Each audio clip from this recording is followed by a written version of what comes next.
এই ইস্তেগফারের উপকারিতা কি? যদি আমরা ইস্তেগফার পাঠ করি, ইস্তেগফার যদি আমরা এটা যদি বলি যে রাসূলের যে শেখানো দোয়া, এই দোয়াটা যদি আমরা পাঠ করি তাহলে এর উপকারিতা কি, এই বিষয়ে আজকে আমার মূল আলোচনা।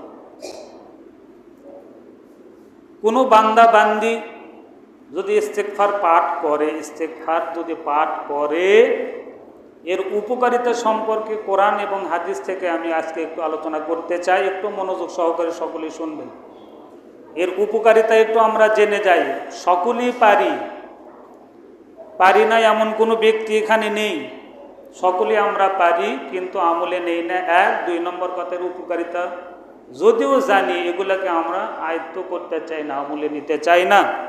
আসুন, যদি আমরা ইস্তেগফার পাঠ করি, 1 নম্বর উপকারিতা, দুনিয়াবি কাজ করতে গিয়ে আমাদের যে ভুলগুলি হয়ে যায়, ভুলের বিনিময়ে আমাদের আমল নামে একটা জিনিস লেখা হয়, সেটা কি?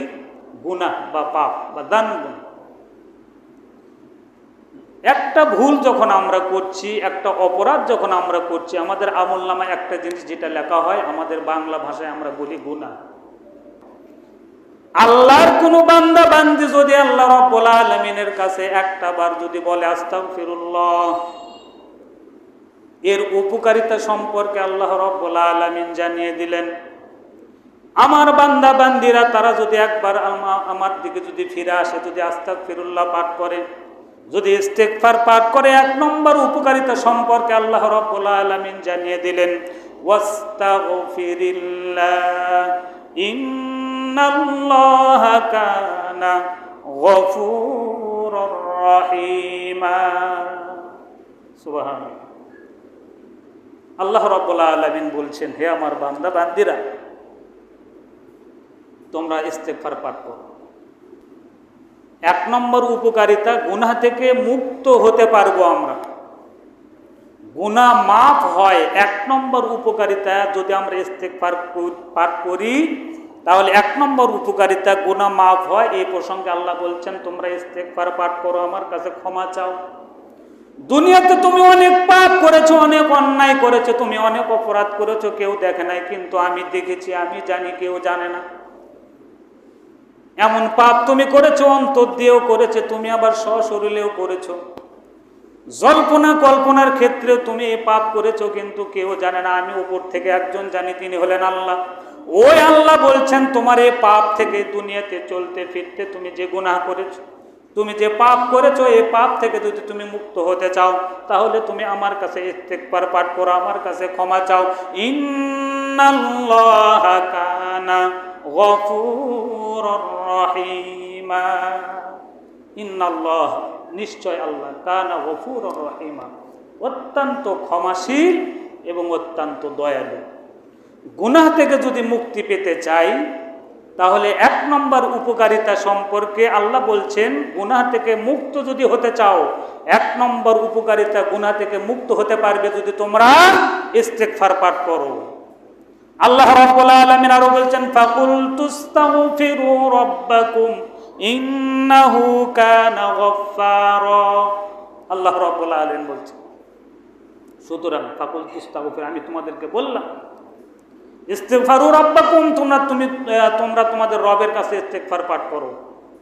ইন্নাহু কানা গফফারা, নিশ্চয় আল্লাহ রাব্বুল আলামিন ক্ষমাশীল এবং দয়ালু। অসংখ্য হাদিস রয়েছে, অসংখ্য আয়াত রয়েছে। সংক্ষিপ্ত আকারে শুধু আমি কয়েকটি উপকারিতা সম্পর্কে একটু আলোচনা করতে চাচ্ছি। তাহলে আমরা আল্লাহর কালাম থেকে জানলাম, 1 নম্বর উপকারিতা, গুনাহ থেকে মুক্ত হওয়া যায় ইস্তেগফার পাঠ করলে। ইস্তেগফার পাঠ করার 1 নম্বর উপকারিতা, গুনাহ থেকে মুক্তি পাওয়া, মুক্তি হওয়া, গুনাহ মাফ হয়। এবার আসুন 2 নম্বর উপকারিতা সম্পর্কে আল্লাহ রাব্বুল আলামিন বলছেন।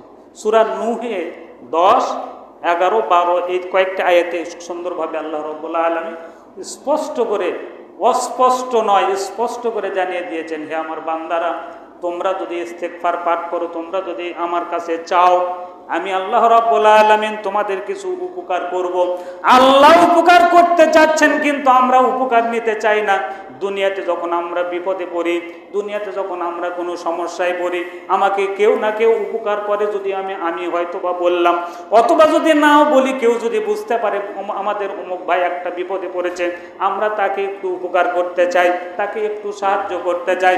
আল্লাহ রাব্বুল আলামিন তার বান্দা বান্দীদেরকে তিনি স্বয়ং নিজেই উপকার করতে চাচ্ছেন। তোমরা যদি ইস্তেগফার পাঠ করো, তোমরা যদি আমার কাছে ক্ষমা চাও, আমি তোমাদেরকে যে কয়েকটি উপকার করব। 1 নম্বর উপকার, আমি তোমাদের জীবনের ভুল ত্রুটিকে আমি ক্ষমা করে দেব। জোরে জোরে বলুন সুবহানাল্লাহ। 2 নম্বর, আল্লাহ রাব্বুল আলামিন জানিয়ে দিলেন অনাবৃষ্টি দূর হয়। যদি অনাবৃষ্টি হতে হয় দুনিয়াতে, এটাও কিন্তু আল্লাহর একটা গজব। আল্লাহ যদি আসমান থেকে বৃষ্টি বর্ষণ বন্ধ করে দেন, আল্লাহ যদি দুনিয়াতে আমাদের এই আল্লাহর রহমতের বৃষ্টি যদি না দেন, তাহলে কিন্তু আমরা দুনিয়াতে মানে টিকতে পারবো না। দুনিয়াতে আমরা এই যে ফসল যে আমরা ফলাই, উর্বর শক্তি এগুলো সব নষ্ট হয়ে যাবে, গাছপালা সবকিছু ধ্বংস হয়ে যাবে। আল্লাহ রাব্বুল আলামিনের একটা বড় নিয়ামত, সেটা হচ্ছে বৃষ্টি বর্ষণ করেন। আল্লাহ রাব্বুল আলামিন বৃষ্টি দিয়ে জমিনকে ঠান্ডা করে দেন। এই পুরা জমিনকে আল্লাহ রাব্বুল আলামিন আবার সতেজ করে দেন। এই জমিনকে আবার যেন আমার বান্দারা তারা যেন আবাদ করতে পারে, তারা যেন বৃক্ষরোপণ করতে পারে, তারা এই যে ফল ফলান্তি গাছ যেগুলা, এগুলো তারা দুনিয়াতে তারা চাষ করবে। আল্লাহ রাব্বুল আলামিনের যদি বৃষ্টি বন্ধ হয়ে যায়, আল্লাহ যদি বৃষ্টি বন্ধ করে দেন, তাহলে কিন্তু এগুলা একটাও আমরা করতে পারবো না। তাহলে 2 নম্বর উপকারিতা, অনাবৃষ্টি দূর হয়। অনেক সময় বৃষ্টি যখন হয় না, আমরা আল্লাহর কাছে ক্ষমা চাই। আল্লাহর কাছে আমরা চাই কি? চাই ক্ষমা চাই। আল্লাহ রাসূলের যুগে আল্লাহ রাসূল ইস্তিসকার নামাজ সালাত আদায় করেছেন কিসের জন্য? বৃষ্টি প্রার্থনার জন্য। তাহলে 2 নম্বর উপকারিতা, অনাবৃষ্টি দূর হয়ে যাবে যদি আমরা ইস্তেগফার পাঠ করি। ইস্তেগফারের উপকারিতা 2 নম্বর, আল্লাহ রাব্বুল আলামিন কি করবেন? অনাবৃষ্টি দূর করে দেবেন। আল্লাহ রাব্বুল আলামিন এই প্রসঙ্গে বলেন, ইউরসিলিস সামাআ আলাইকুম মিদরারা। জোরে জোরে বলুন সুবহানাল্লাহ। আল্লাহ রাব্বুল আলামিন বলছেন, ইউরসিলিস সামা, আমি আসমান থেকে বর্ষণ করবো। ইউরসিলিস সামা আলাইকুম মিদরারা, বৃষ্টি, মুষলধারায় বৃষ্টি, আমি যেটা তোমাদের প্রয়োজন, উপকার, যেটা উপকারী বৃষ্টি আল্লাহ রাব্বুল আলামিন এই জমিনে বর্ষণ করবেন। এটা হচ্ছে 2 নম্বর উপকারিতা। যদি আমরা ইস্তেগফার পাঠ করি, তাহলে 2 নম্বর উপকার আল্লাহ রাব্বুল আলামিন জানিয়ে দিলেন, অনাবৃষ্টি হবে না। অনাবৃষ্টি এটা দূর করে দেবেন। কে দূর করে দেবেন? কোনো এমপি মন্ত্রী নয়, কোনো চেয়ারম্যান মেম্বার নয়। যে রাব্বুল আলামিন আসমান জমিন সৃষ্টি করেছেন, যার দয়া নিয়ে আমরা দুনিয়াতে বেঁচে আছি, যিনি এই জমিনটাকে উর্বর করে দেন, যখন বৃষ্টি বন্ধ হয়ে যাবে, তখন কিন্তু আমরা টিকতে পারবো না। এই যে অনাবৃষ্টি থেকে যদি আমরা মানে মুক্তি পেতে চাই, এই অনাবৃষ্টি দূর করে দেন কিসের কারণে? ইস্তেগফারের কারণে। ইস্তেগফারের 2 নম্বর উপকারিতা, আল্লাহ রাব্বুল আলামিন আসমান থেকে রহমতের বৃষ্টি বর্ষণ করবেন। বলুন সুবহানাল্লাহ।